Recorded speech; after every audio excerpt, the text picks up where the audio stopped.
distinguished guests, clients, and friends, we gather at this pivotal moment. The science is clear and the impacts are all around us. Our climate is in crisis, but in this room, we hold something powerful, a shared determination to act and a shared hope that we can still change our course. It is therefore a genuine honour to stand before you today to announce the publication of a groundbreaking new policy paper. It's titled Carbon Reward Policy, an Economic Framework for Responding to Climate Damages and Systemic Risks, and it's authored by Dr. Dalton Chen of Australia. Before I start, I would like to acknowledge the Tupinamba people, the traditional custodians of Mairi, the ancestral land on which the land now stands. I also pay my respects to their elders past and present, and also acknowledge the Indigenous peoples of the wider Amazon and across Brazil. And I would like to thank the Digital Innovation Pavilion for this opportunity to present Dr. Dalton Chen's new policy breakthrough. If I can change to slide 2.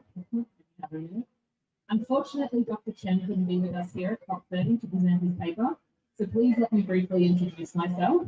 My name is Lisa Vitaris. I am founder and CEO of Indo-Pacific Space, providing advisory and business consulting services with a vision to accelerate growth in the Indo-Pacific space industry.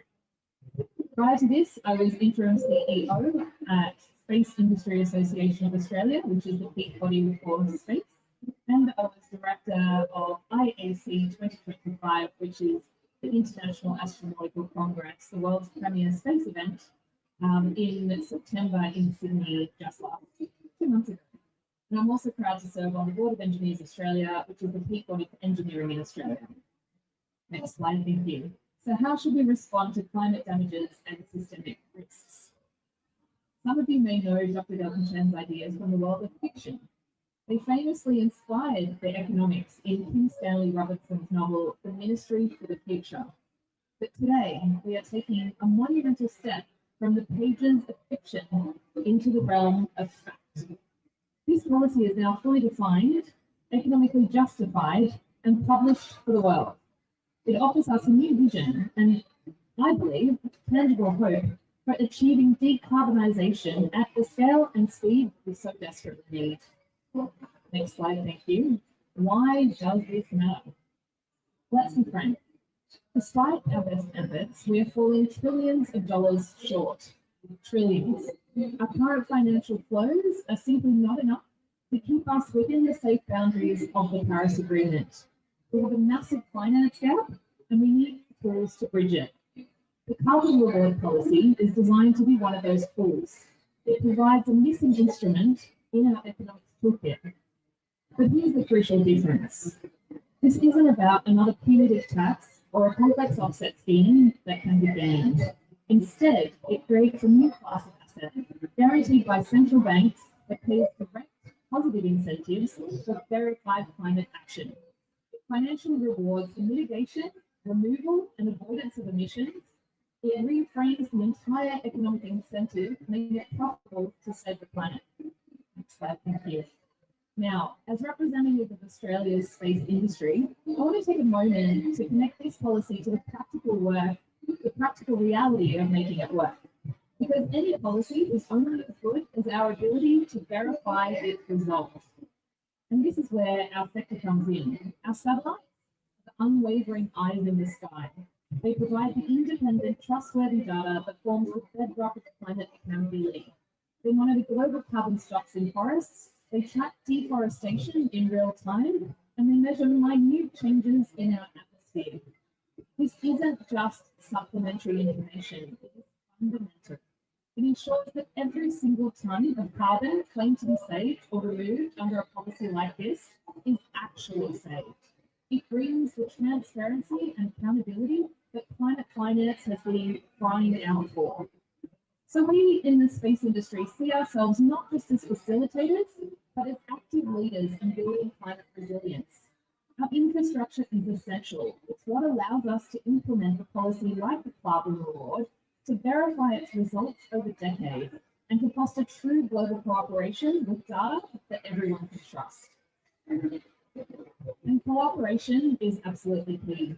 which is why I'm also pleased to announce a collaboration between the International Society for Digital Earth and Global Carbon Reward to bring geospatial thinking into the global carbon reward policy. This aligns with the Society's Digital Earth vision, specifically their framework for a value exchange infrastructure. Here is a message from the President to the International Society for Digital Earth. Digital Earth makes the invisible visible, the intangible tangible, and the complex comprehensible. It reveals the living systems that sustain us and the consequences of our choices in real time. Yet knowledge alone will not alter our trajectory. Only when the world's financial systems are coupled to the transparent intelligence of Digital Earth can value and responsibility be joined. In that union, finance becomes an instrument of regeneration, rewarding verified stewardship and directing capital towards measurable planetary stability. When our economies account for the true costs and benefits of life on Earth, prosperity and preservation cease to be opposing aims. They become one continuous act of intelligent design. So what exactly makes this policy different? Let me highlight three key distinctions. First, and this is absolutely crucial, this is not a carbon offset or credit. It is a sovereign-backed reward paid only for new proven mitigation. Its value is stabilized by central banks, and each payment is tied to long-term contracts that will be written to ensure verified results. It will adopt the best monitoring from space and on the ground. And if projects underperform, payments are reclaimed. This ensures we only pay for real additional progress. Second, it's designed to break political deadlock. This is a carrot, not a stick. It's a positive incentive that can mobilize massive private and public investment globally without raising new taxes or increasing government debt. And it doesn't require a consensus from all 190 plus nations to begin. The Climate Club, or forward-thinking countries that can launch it, using recognized protocols to validate projects. Third, and most ambitiously, this market is designed to mobilize between $3 and $6 trillion per year in fresh investment. And this isn't debt, it's direct reward for climate action. Just imagine the possibilities. Here in Brazil and across the globe, protecting vast ecosystems like the Amazon, regenerating agricultural lands, restoring mangroves, and deploying clean energy at an unprecedented pace, all underpinned by the integrity of geospatial verification. Colleagues, friends, we cannot let this moment pass. COP30 must be remembered for more than rhetoric, but for launching a transformation. The carbon reward policy is no longer just an idea. It is published, it is available, and it is ready for your scrutiny. The path forward is clear. We need rigorous peer review and feasibility studies, and we need visionary governments and partners to step forward and launch bold pilot programs. We need to test this, refine it, and scale it. On behalf of Australia's space sector and our international collaborators, I invite you to offer your expertise in a partnership to accelerate the transition to a safe, carbon-balanced future. So this is our invitation and our challenge to you all. Join us, governments, research institutes, innovators, investors, civil society. Let us move together and build a future anchored in smart economics.